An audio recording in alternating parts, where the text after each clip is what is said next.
sincere apology.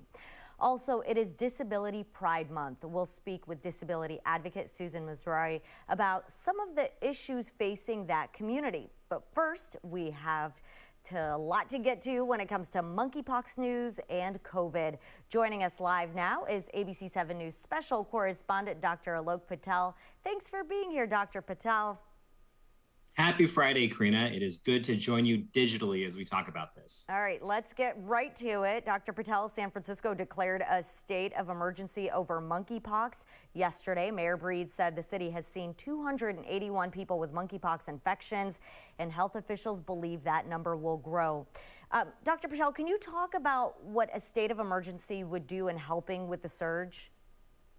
Now, Karina, simply put, it comes down to a heightened sense of urgency when it comes to awareness and allocating funding and resources, which is exactly what we need to do. If you actually look at what the national recommendations are for who should be getting a vaccine, we have at-risk populations right here, and we have people waiting in a line for hours trying to get a shot.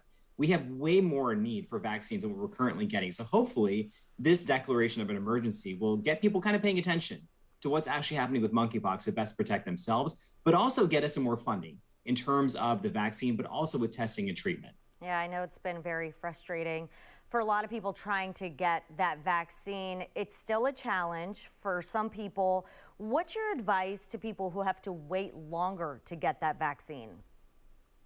Oh, it's to do your best to not get incredibly frustrated, Karina. But you know, the best advice is to chat with your healthcare professional about if you need to get tested and what isolation might look like. I think this is one of the most frustrating parts from what we've heard from interviews of people who have had monkeypox is kind of the unknown and being in isolation and waiting and having the excruciating pain of these lesions. And it's important to understand what your options are in terms of treatment as well. So for people out there who are waiting, make sure that you are in touch with a healthcare provider and do the best you can. It is an absolutely horrific situation if you have no other options and you have to sit and wait for weeks at a time. But having that communication is key.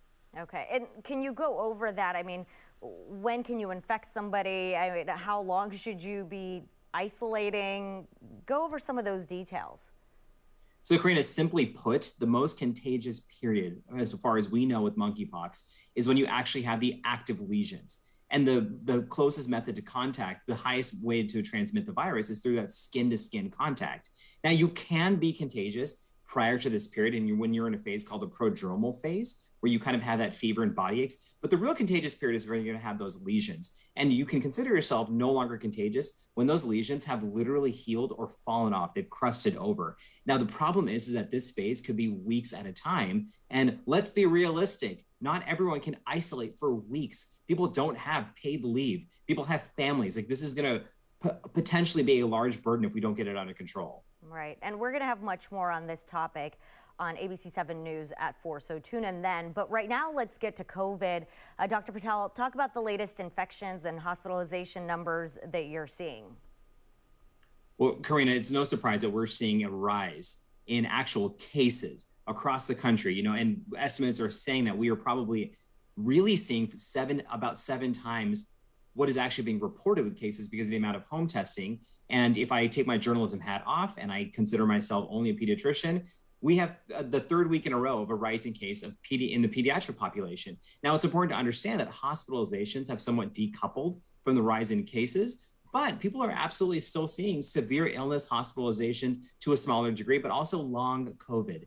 That's what we want to protect ourselves again. Now, fortunately, we've got a good wall of natural immunity, vaccine-acquired immunity, treatment, but fall is coming with a little bit of an unknown, especially with such a transmissible variant in BA.5. Yeah, let's talk about BA.5, that variant. Do people still need to be concerned about that, or can we expect to see a new variant to emerge in the next few months?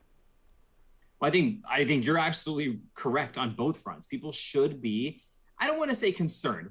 People, especially in San Francisco, have been very vigilant about getting vaccinated and doing their best to protect their community. But we should be aware about how much BA.5 is in the community. Community transmission is at a high level in about 80% of counties in the United States, which means that if people want to protect themselves, you should still be wearing a well-fitting mask when you go indoors, making sure that you have your primary vaccine series and you're boosted. Now, Karina, to the second part of what you were mentioning, we don't know what's going to happen in fall with respect to another variant. And I think this poses a very interesting conversation when we talk about the potential Omicron specific booster. What we're trying to do is get ahead of a potential winter surge. Let's talk about that booster, because there was news that came out today about a new booster possibly available as soon as September that would tackle those Omicron variants. Can you go into more details on that? That's essentially what you're saying is the plan. So basically, both Moderna and Pfizer are going to put forth a bivalent booster. What that basically means is a vaccine that's going to cover the ancestral strain of SARS-CoV-2, which is what the vaccines currently are targeting, plus an updated strain that would be targeting BA4, BA5. Now, what this is going to essentially be able to protect people against is any acute or moderate illness against BA4, BA5 to a greater degree. But it's important for everyone out there to know that the current vaccines are still doing their job in preventing severe illness. That's the important part. But with this update of a potential updated booster in September, this is exactly why the White House said, hey, let's hold off in recommending a second booster for people under the age of 50, because it's important that people get this updated booster if and when it comes out. We still have to see the data. And we don't know yet who should be getting this booster. Is it mostly people that are higher risk, older people? You know, we don't exactly know yet. If I had to take an educated guess, I would say it would probably fall in line with who is recommended right now to get a second booster. And that's people above the age of 12 or anyone who has an underlying medical condition. And then the second booster, 2 boosters, would be people above the age of 50. But we have to, number one, wait and see what the recommendations actually are. We currently would not have a supply to give every single eligible person a booster if we followed the same recommendations right now. And on top of that, we still need to see the data. We still need to see the data and make sure that that data lines up with what the FDA would greenlight for a Omicron specific booster. Dr. Patel, we do have a viewer question for you. It comes from Erica, and she wants to know, what is your advice on boosting a 19-year-old who had a J&J as first shot, the first vaccine, and then Moderna as a booster? So should that person be getting another booster since it was J&J first? You know, it's difficult to give the individual recommendations, but what I would say is, for anyone out there who has specific questions about their own vaccine series, especially if they have underlying medical conditions, is to chat with a healthcare professional. But generally speaking, depending on the time at which this individual completed their vaccine series, a booster may be recommended. If for whatever reason, this person completed their vaccine series right now, you might want to wait a little bit before getting that booster. But if this was done back in early 2021, for example, then enough time has passed that we've seen a waning of some of those antibodies. It is a good idea to get a booster shot. Okay, thanks for answering that. I want to get to this because this is so interesting to me. There's a new study that just came out. It says that adults who don't live with young children were nearly twice as likely to have severe COVID requiring ICU admission. Can you weigh in on that? Are little kids protecting us? To a degree, little kids are awesome. Now, Karina, this is a fascinating study. And I want to stress that this was done in 2020. So kind of in the pre-mass vaccination era. But what this basically was looking at is the possibility that kids spitting and coughing in our faces were giving us some cross immunity against SARS-CoV-2. And what one of the theories is that a common cold that circulates among kids is part of the coronavirus family. So is it possible that some immunity from another coronavirus gave these adults in this study some partial immunity against SARS-CoV-2, which is why they fared better against it? Now, again, it's a fascinating study. Hopefully it gives us some discussion moving forward in terms of cross immunity. But for any parents out there who are wondering, hey, I feel like I had SARS-CoV-2 and I did pretty well against it, my kid was really sick, what happened there? This might provide some theoretical insight. All their little germs that they bring home, they're helping us. Love that. Yeah, germs can be a good thing. We don't need to shy away from all germs. Right. Before you go, real quick, BART just reinstated the mandatory face covering requirement. That is effective immediately. What's your advice on, wearing that face mask? So many people have ditched it for now. Even on BART, I don't see everybody wearing those masks, even though people are in a sometimes packed public space. What do you think about that? And do you think other Bay Area agencies will follow their lead? Well, simply put, if we look at community transmission across the country, you go on the CDC and you actually look at that map, it is mostly red. And so what I want anyone out there to understand is if you go on a BART train or if you go into a store and it's packed, you can basically assume that someone around you has BA5.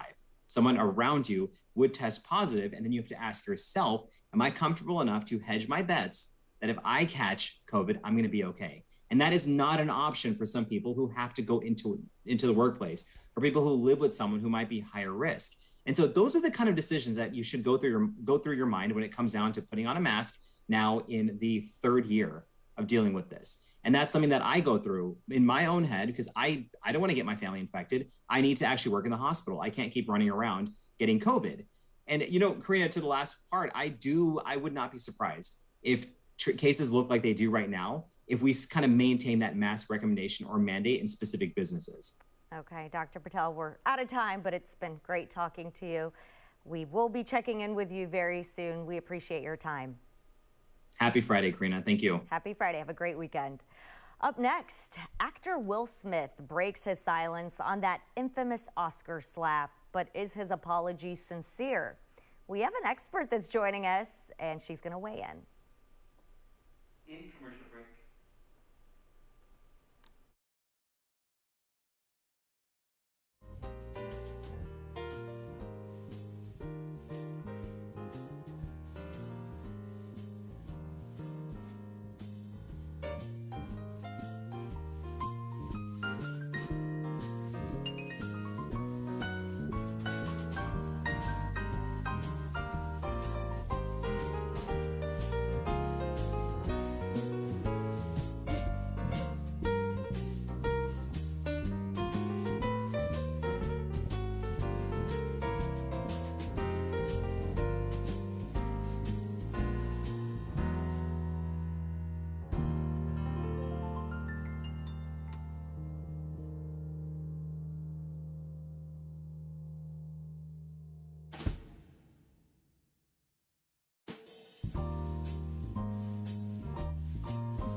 Today, an apology 4 months in the making.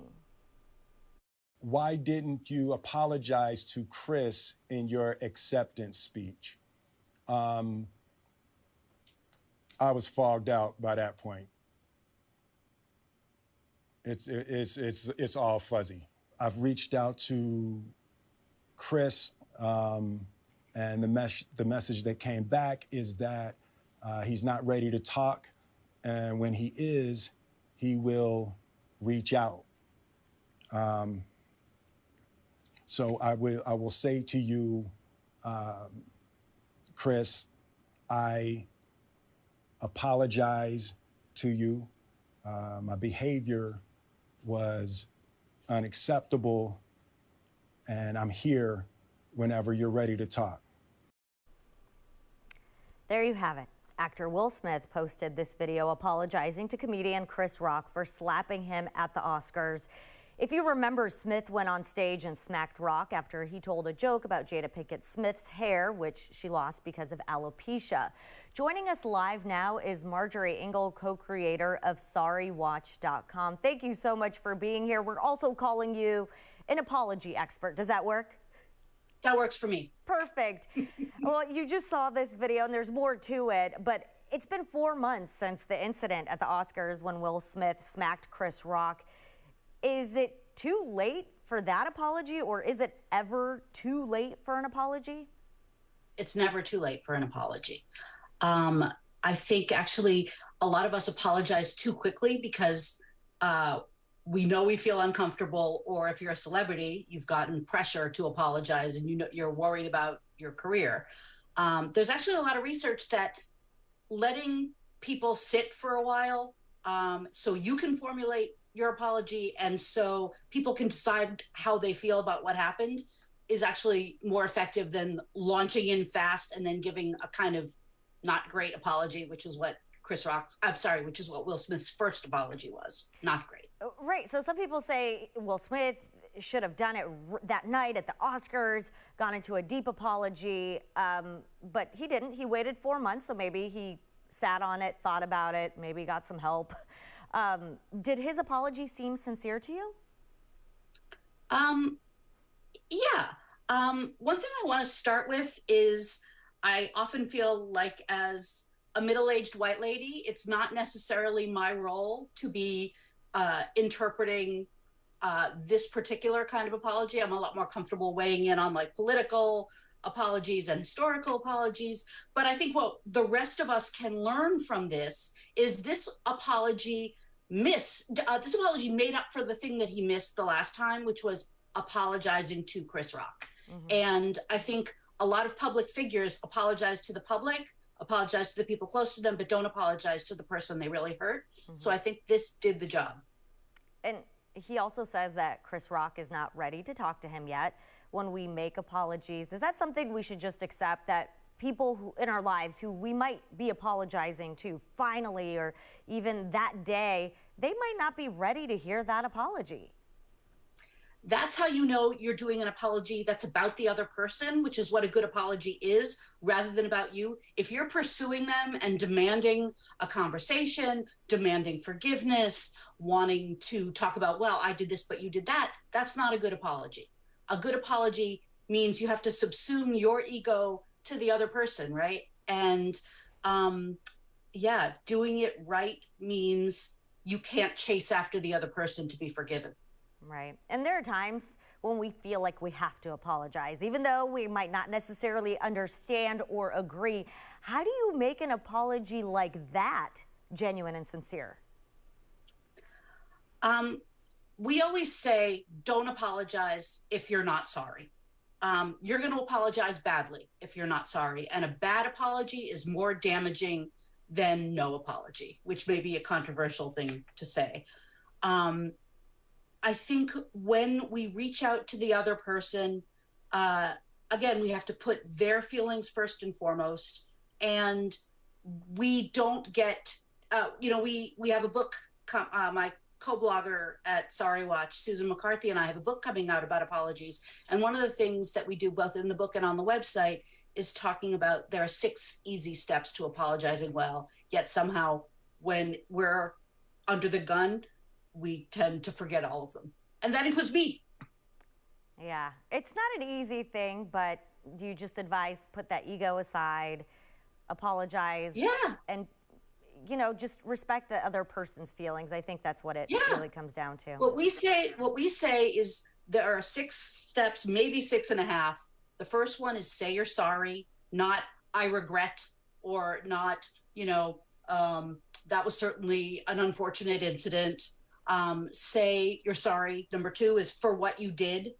Don't be sort of unspecifics.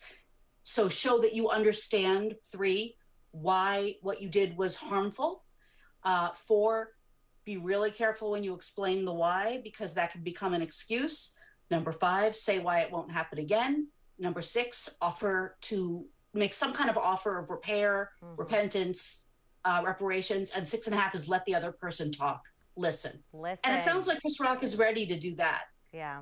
All right. Well, Marjorie, thank you so much for joining us and weighing in. We really appreciate your input on this. Thanks for having me, Karina. All right. Have a great weekend. Well, coming up.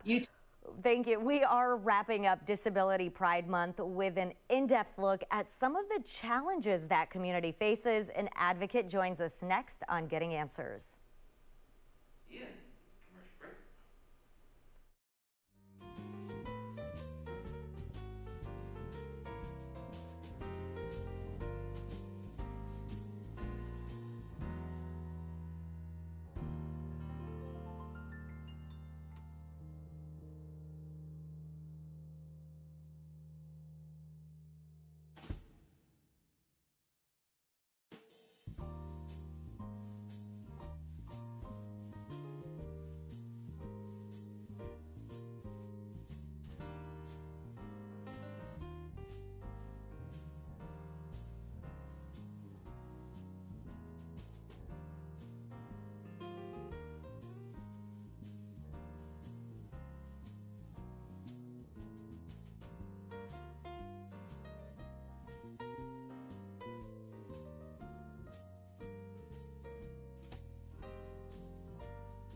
July is Disability Pride Month. It commemorates the passing of the landmark Americans with Disabilities Act in July of 1990.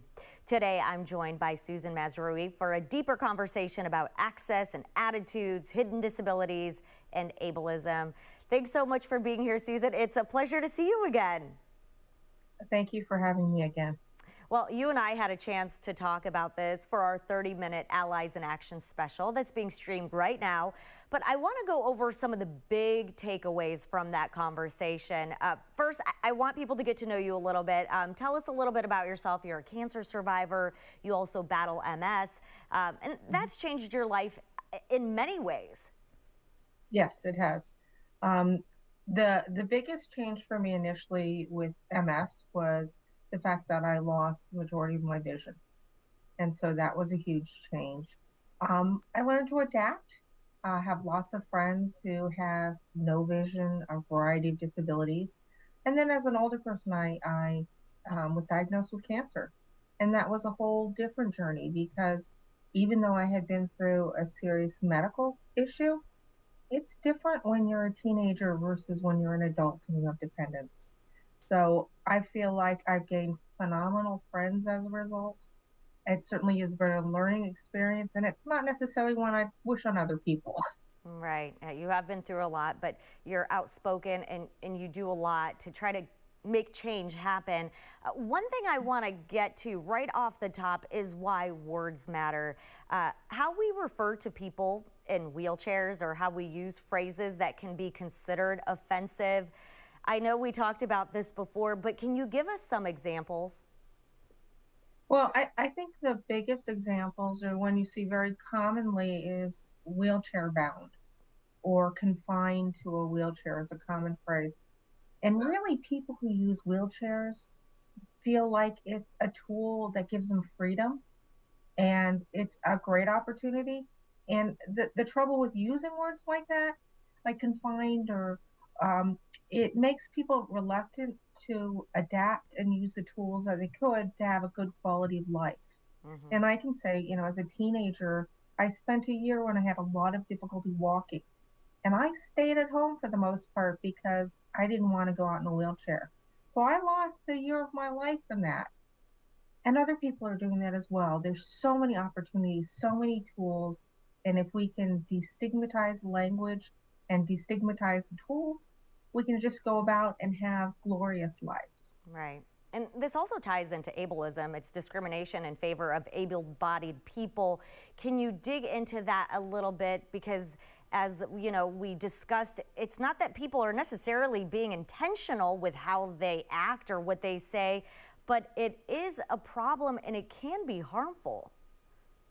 Yes, I don't think anybody gets up in the morning and says, I want to say something that's offensive, right? Or I want to be ableist in my thinking, you know, just like the other isms. A lot of it has to do with lack of exposure and understanding. But the issue around disability and the issue around chronic illness is often that it's not the technical things you're dealing with. It's not being able to see or those types of things that are creating the real challenge. It's really the attitudes that people bring in that are limiting for you. So one form of ableism is low expectations. And if you have a student and you don't demand the same performance for the same grades, you're setting them up for failure. And if you are a boss who really wants to do the right thing and wants to protect someone with a disability from failure, you're actually limiting their opportunities for promotion because they're not getting the experience they need to grow within their jobs. So the intentions can be good, but anytime you're not showing respect, anytime you're not treating people as an equal, even though you may not understand how a person with that disability does something, anytime you do that, it can be harmful to people with disabilities, and not just that person, but the people who come after as well. Right. And I know we dug into hidden disabilities as well in our conversation and, you know, all the work that still needs to be done to help people with disabilities. So I'm going to let people watch our 30-minute special, so we'll leave it for that since we're running out of time here on the show. But Susan, thank you so much for being here and joining us today. And thank you for addressing this really important topic. Oh, happy to do it. Happy to do it. I've learned so much, and you can learn too. You can stream the entire 30-minute Allies in Action special right now through our ABC7 Bay Area streaming TV app. You can find it in the new and popular section. To download the app, just search ABC7 Bay Area wherever you stream. You can stay with us. Getting Answers continues right after this quick break. In commercial break.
We're 7. 9, 8, 7, 6, 5 seconds.